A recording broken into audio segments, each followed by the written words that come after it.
আসসালামু আলাইকুম ভাই বোনেরা, আপনারা সবাই কেমন আছেন? আশা করি আপনারা সবাই ভালো আছেন। আলহামদুলিল্লাহ আমিও ভালো আছি। অরিন ফ্যামিলি ব্লগারে জানাই স্বাগতম।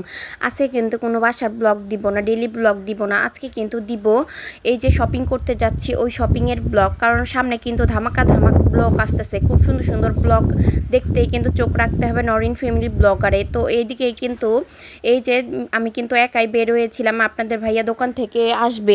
তো এখানে এসে কিন্তু কিছুক্ষণ দাঁড়িয়ে আপনাদের ভাইয়াকে ফোন দিলাম, ফোন দেওয়ার পরে আইসা পৌঁছাইলো। তো এখানে কিন্তু একটা ফুলের গহনা বানাতে দিব, তাই আসছে। আপনাদের ভাইয়াকে বলতেছিলাম ছবি দিয়ে দিই, এই ছবি দেখা দিলেই দিয়ে দিবে, বানিয়ে দিবে।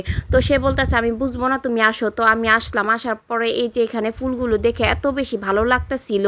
আর এই দোকানে শুধু ফুল না, এই দোকানে কিন্তু কুলা, ডালা, তারপরে গায়ে হলুদ লেখা, অনেক কিছু লেখার বোর্ডগুলিও পাওয়া যায় আর কি। গায়ে হলুদের প্রায় যাবতীয় জিনিসই কিন্তু এখানে পাওয়া যায়। আর এই গোলাপটা কত সুন্দর লাগতেছিল।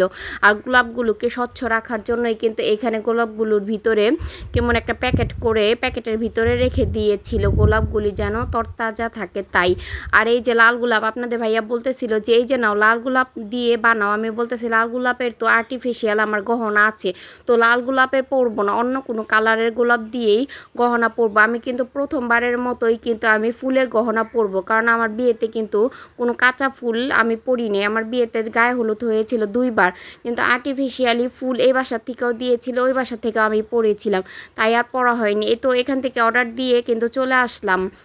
মেয়ের জন্য কিন্তু অর্ডার দিয়েছে। অবশ্যই কিন্তু বিয়ে গায়ে হলুদের ব্লগটা যখন দিব তখন দেখতে পারবেন কোন কালারের গোলাপ দিয়ে বানিয়েছিলাম মেয়ে আর মার জন্য। তো এখানে এসেই কিন্তু এই যে কেনাকাটা শুরু হয়ে গেছে। এখানে কিন্তু মেয়ের জন্য একটা পট নিব, তো মেয়েকে স্কুলে পানি দেওয়ার জন্য। ও এই পানিটা কিন্তু অনেক কম খায়, কিন্তু স্কুলে দিয়ে দিলে এই যে এই বোতলটা নেওয়া হয়েছিল ওর জন্য, বোতলটার অর্ধেক পানি ভরে দিলেই কিন্তু ওর খাওয়া হয়ে যায়। আমাদের স্লাইন দেওয়া হয়, অনেক সময় কিন্তু শরবত দেওয়া হয়, লেবুর শরবতটা এই গরমে জন্যই কিন্তু ভালো। এইদিকে কিন্তু সানি লিওনের ড্রেস দেখতেছিলাম, নেড়ে চেড়ে বলতেছিলাম এটা নাম কি, নামটা কিন্তু বলতে পারেনি। তো এখানে কিন্তু আপনাদের ভাইয়া ওই বোতলটা কিনতে কিনতে কিন্তু আমি এখানে আটকে গেছি। দেখেন কি সুন্দর পাখির বাসাগুলি দেখে অনেকক্ষণ এখানে দাঁড়িয়ে দাঁড়িয়ে দেখতেছিলাম।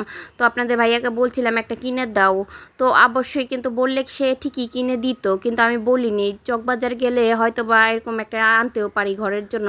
আর এখান থেকে কিছুটা লেস নিব, মাথায় লেস পরবো। আর এখানে দেখেন কত বয়স্ক একটা মানুষ এখানে পিঠা বিক্রি করতেছিল। তো পিঠাগুলো দেখতে এত সুন্দর ছিল, আমার ইচ্ছে করতেছিল নেই, কিন্তু বলতেছে আরও 30টা পিঠা লোক আছে, এই 30টা পিঠা বানানোর পরেই তারপরে পাবেন। আর এইদিকে দেখেন একটা বয়স্ক মানুষ তো পুরাই ভাইরাল হয়ে গেছে, সবাই তাকে ভিডিও ছবি তুলতেছিল। আর রাস্তাঘাটে এরকম পতাকা বানিয়ে রেখেছিল আর্জেন্টিনারে। তো আসার পথে কিন্তু এই ডিম পিঠাগুলো নিয়ে আসা হয়েছিল। ভিডিওটা এই পর্যন্ত ভালো লাগলে সাবস্ক্রাইব করবেন।